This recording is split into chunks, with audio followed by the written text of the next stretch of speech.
My name is Rachel, and the night my parents read their will, I realized just how invisible I'd been my entire life. I wasn't supposed to be there. It was supposed to be a family-only dinner. Their words, not mine.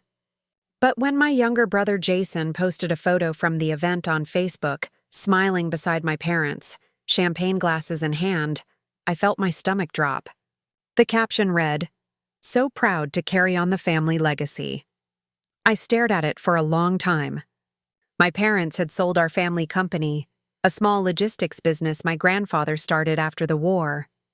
I'd worked there for nearly a decade.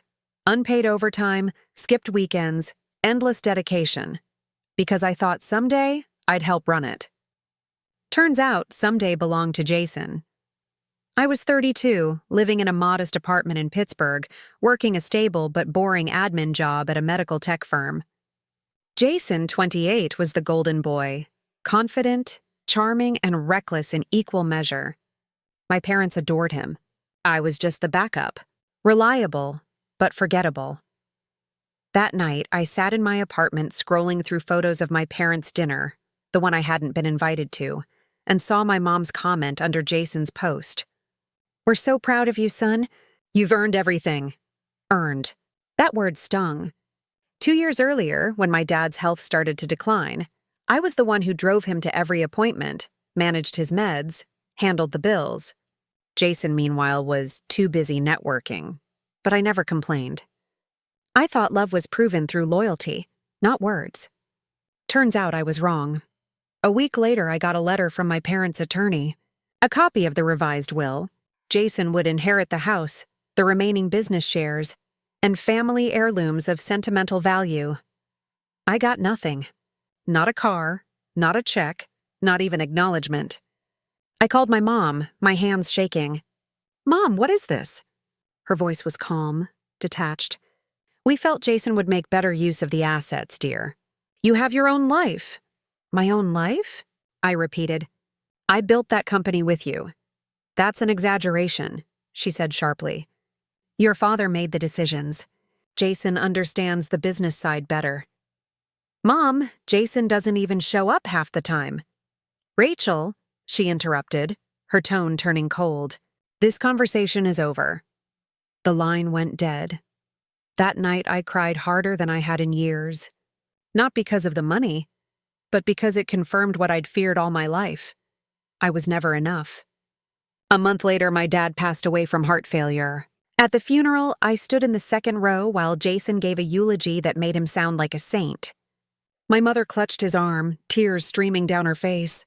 I sat silently, clutching the folded paper I'd written my own words on, the ones I never got to say.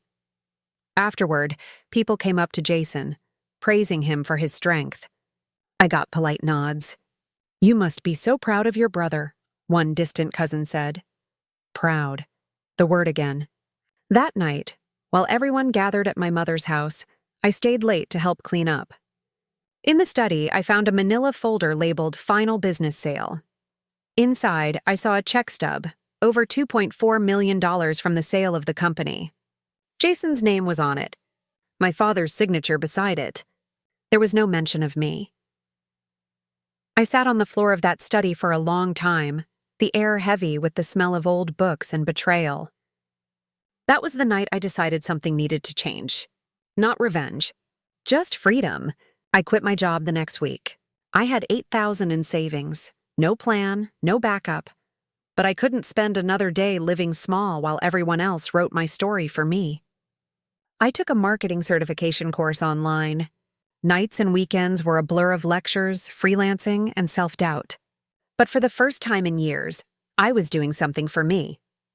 6 months later, I landed my first big contract, a campaign for a small wellness brand. My ideas worked. Sales doubled. The owner referred me to others. Within a year, I'd launched my own agency, Harborline Creative, named after the docks my grandfather had once worked on. Business grew fast.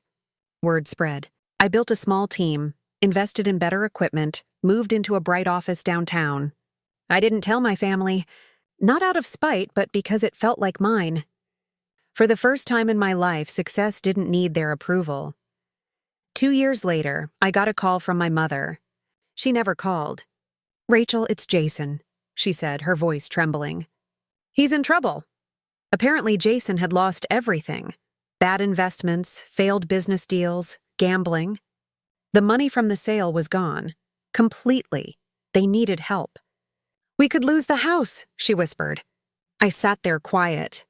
"You always said family comes first," she added softly. Funny, I thought, how that only applied when they needed something. Still, a part of me ached. I wasn't cruel, but I wasn't their safety net anymore either. "Mom," I said gently, "I can't fix this for you, but I can offer you something better." "What?"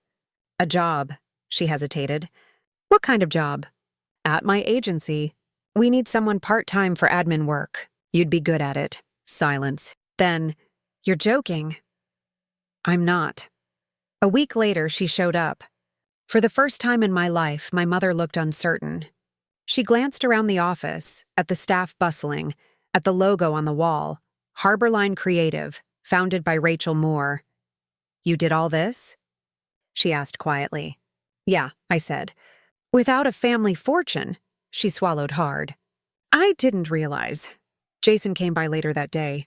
He looked rough, thinner, tired. "I messed up," he admitted. "Mom said you offered her a job. That's unexpected." "I'm not here to punish anyone," I said. "But I'm done being invisible." He nodded slowly. "You deserve this. All of it." That night, after they left, I sat in my office alone. I thought about that comment my mom had made years ago. "She's the only one who makes us proud." I smiled for the first time in a long time. Because now I didn't need her to say she was proud. I was proud of myself. Months passed. My mother kept the job. Quietly, efficiently. She never said the word sorry, but I could see it in her eyes, in the way she stayed late to help with invoices, in the way she brought me coffee some mornings. Jason got a job too, not glamorous but steady. We weren't close, but we were civil.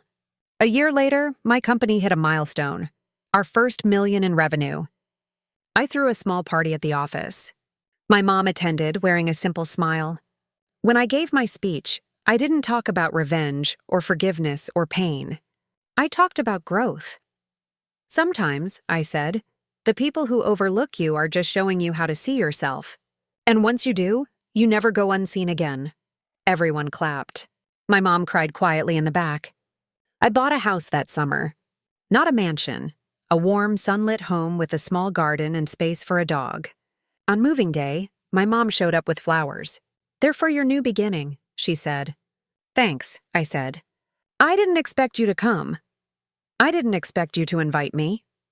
We stood there in awkward silence until she added, "Your father would be proud." I smiled softly. "Maybe, but I think I'm proud enough for both of us." Looking back now, I realize I didn't lose a family the night they read the will. I just gained a truth I should have known long ago. You can't make people value you by shrinking yourself to fit their love. Sometimes you have to build your own legacy, even if you start with nothing, because the best revenge isn't payback. It's peace. And I found mine.